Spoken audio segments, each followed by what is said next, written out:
So today, we're going to break down a really fiery Oxford Union debate. It asks this one single, incredibly challenging question. Is Islam a religion of peace?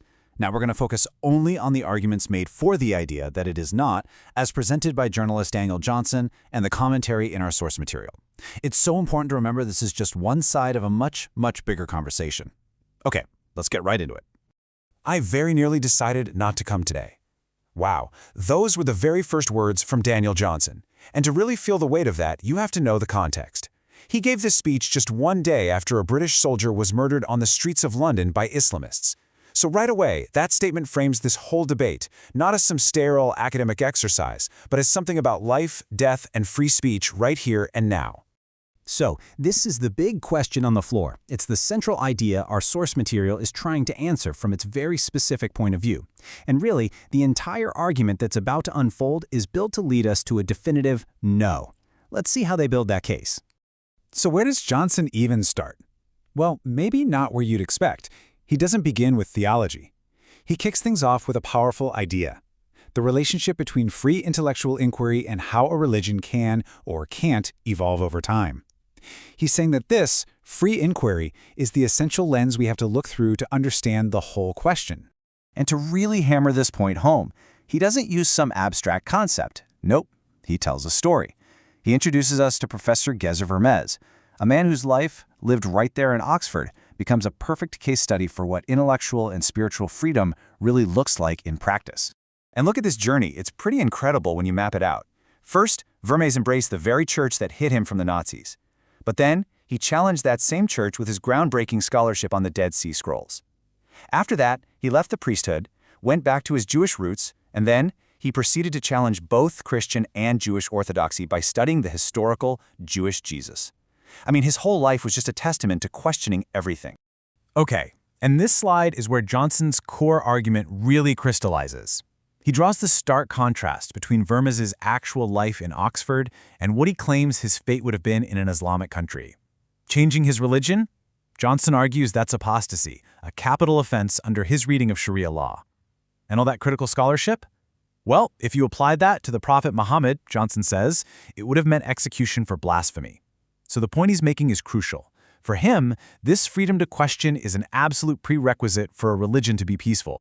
All right, so that idea of intellectual freedom, it leads us straight into the next major part of his argument, the claim that Islam's core texts actually prevent the very kind of evolution he was just describing. And this right here is really the theological heart of his entire case. Johnson's position is that while other religions have reinterpreted their holy books over centuries, a dominant view within Islam holds that the Quran is the direct, unchangeable, unmediated Word of God. And in his view, this is what stops the religion from adapting to modern ethics and becoming truly peaceful. To back this up, Johnson brings up a really key concept. He explains this doctrine, which he attributes to fundamentalist Islamists, that divides the entire world into two zones. You have the Dar al-Islam, the House of Islam, and then you have the Dar al-Harb, the House of War. And that includes any place not under Islamic rule, which, in this view, must eventually be brought into submission. So let's look at this comparison side by side because it's pretty stark. On one side, Johnson points to the Judeo-Christian tradition, which he says evolved through these huge historical shifts, the Enlightenment, and so on. He gives a really concrete example: the Catholic Church officially changing its teaching on Jewish people from enemies to brothers in his own lifetime. But on the other side, he argues that Islam goes through these waves of fundamentalism that are always trying to restore it to an original purity. And in doing so, he says, they often emphasize the later, more warlike verses of the Quran over the earlier, more conciliatory ones. Okay, so we've talked the teleology. Now Johnson pivots to the real world, connecting these ideas directly to what he describes as their modern-day consequences and threats. He then points to a statistic from a Pew survey, claiming that it found that over 90% of the world's 1.5 billion Muslims believe that wives must always obey their husbands. He uses this number to argue that certain illiberal values are incredibly widespread. From there, he gets into what he calls dirty little secrets, things he claims are being ignored or denied within Muslim communities.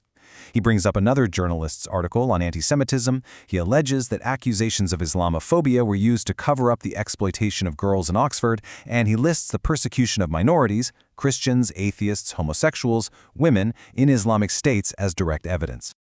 Okay, it's really important to pause here for a second because we're shifting gears. We're moving away from Daniel Johnson's speech at the Oxford Union, and now we're looking at the additional claims made by the YouTube video's host, Daniel Schonbach, who is building on Johnson's case. And the host, Schonbach, kicks off his part with a big number of his own.